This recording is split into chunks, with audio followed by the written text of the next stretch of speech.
in qualche modo è il risultato di una piccola grande rivoluzione in atto a Hollywood dopo i movimenti che ci sono stati importantissimi negli ultimi anni. Cioè se le donne come attrici stanno conquistando maggiori ruoli da protagoniste. Forse in passato magari sarebbero state degli uomini, non Malefica, ma magari il re, il cattivo della storia. So since we can't hear, could you pass the microphone back? The question is for both of you. The question is for both of you, and she's asking if, you know, there are three women in the movie, and is this a result of the revolutions that kind of have been happening in Hollywood with women and how they've been gaining power? And if maybe this movie was done a few years ago, would it have been three men instead of three women? No, that's 6 years ago. It was myself and Elle, so it was still a female-led film. And in fact, it's more that the villain in the film is a woman as well. So that's something you could see it both ways, I suppose. But as I was trying to point out, you know, I think to us the important thing is, yes, there are strong women, which I think. I do think it was just to the story, but I think it was also just maybe hopefully it will be received and seen and appreciated. The strength of the women may be appreciated a little bit differently today.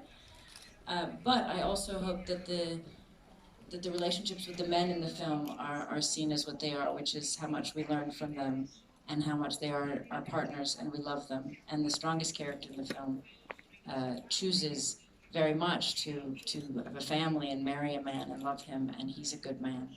And in fact, we all have interesting relationships with men. So I think that's important. Michelle? Oh, well, I think that the film is happening at just the right time. You know, and I think what Aurora actually stands for is you know, very feminist in that she really is the one who can have it all. You know, she will rule her kingdom, and she will perhaps both kingdoms, who knows, because now that we're joining, and she'll have a family, and which isn't really anything that you and I have really had. I mean, yeah. And I think also it's that we made a real choice. There was a discussion early on in the development that Aurora would become tough. This idea that maybe you can imagine that she's going to be like Joan of Arc. She'll pick up a sword and she'll fight in the final battle.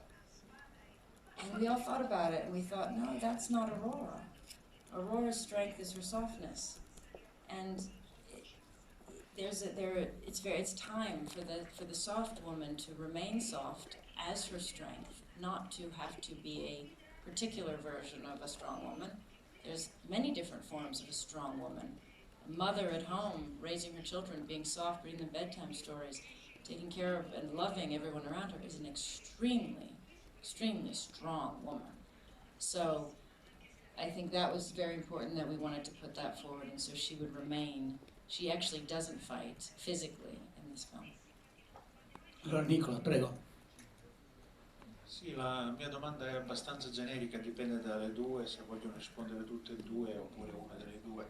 Fino a qualche decennio fa la Disney sembrava che avesse un piccolo calo sulle scelte, ma ultimamente ha ricominciato alla grande a offrirci dei prodotti che hanno un grosso successo di pubblico. Maleficent per esempio ha avuto un grande successo, sono sicuro anche questo. Secondo le due attrici, qual è il fascino che esercitano oggi questi personaggi proprio al loro pubblico?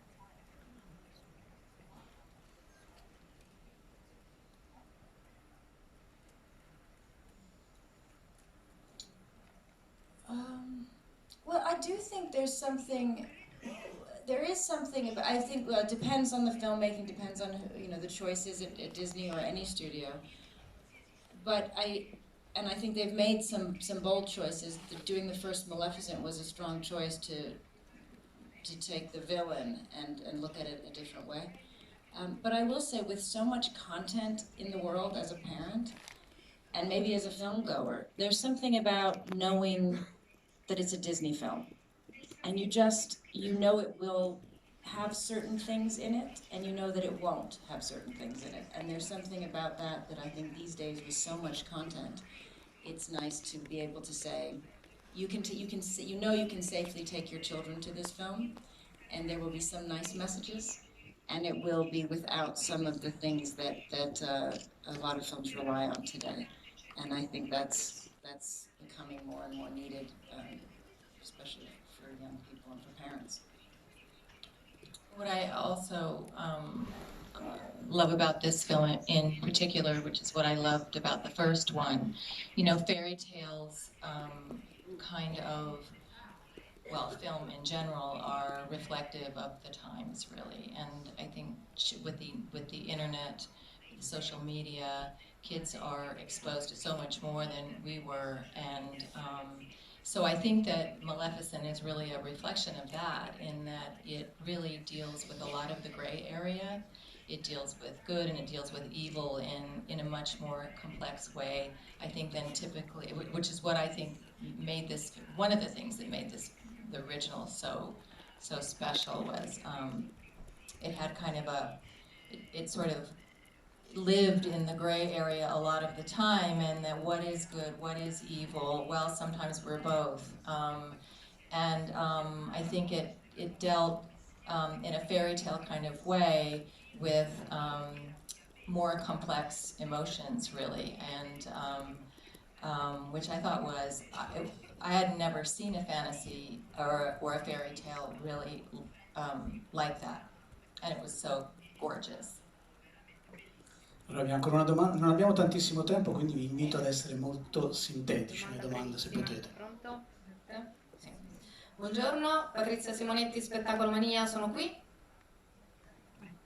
Buongiorno, una domanda a entrambe. Si è parlato tanto dei tanti temi che ci sono in questo film, l'inclusione, l'amore, la maternità e tutto quello di cui già è stato detto. Volevo sapere da entrambe quale di questi temi, quale di questi argomenti appunto attualissimi l'ha più spinta ad accettare, o quantomeno gli è piaciuto di più di questo film. Penso per esempio ad Angelina Jolie, mi viene in mente il suo impegno per i rifugiati, quindi ecco, una cosa che magari ognuna di voi ritiene un po' più personale, che la tocca un po' più da vicino di tutti questi temi. E poi velocemente ad Angelina Jolie chiesto la sintesi. Questa è proprio cortissima. Se c'è qualcuno che, se avesse la possibilità, vorrebbe trasformare in una capra. Grazie.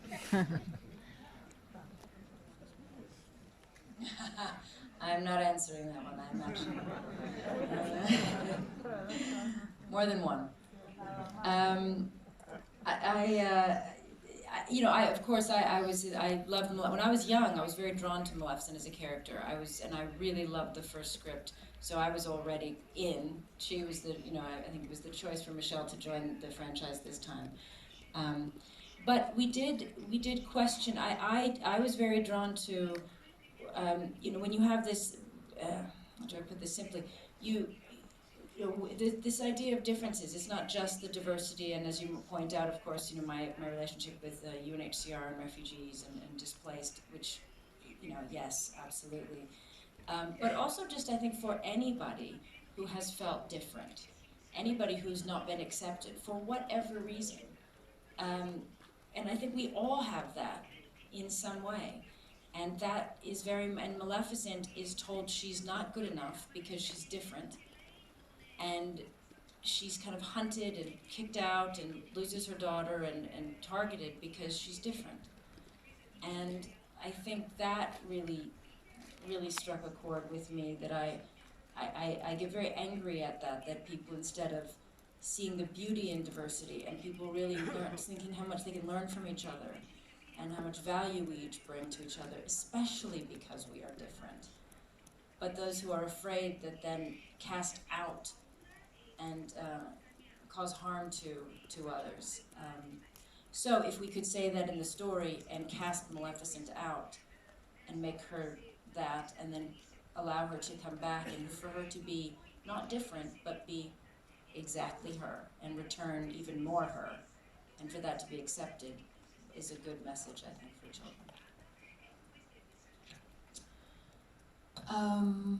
I loved the first film. I was very excited to work with Angelina and Elle, and I really liked the script. I thought this character was challenging and something that I could have a lot of fun with. I loved the themes, and I knew by watching the first film, you could, a lot of times you sort of, it's a gamble a little bit. You have a vision, and then it sometimes ends up very different than your vision, sometimes very different.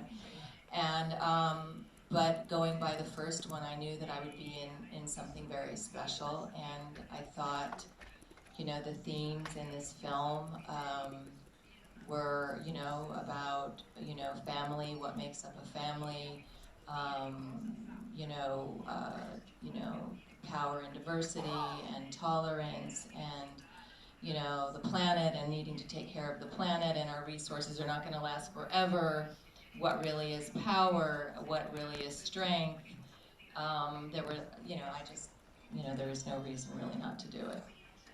Allora, abbiamo tempo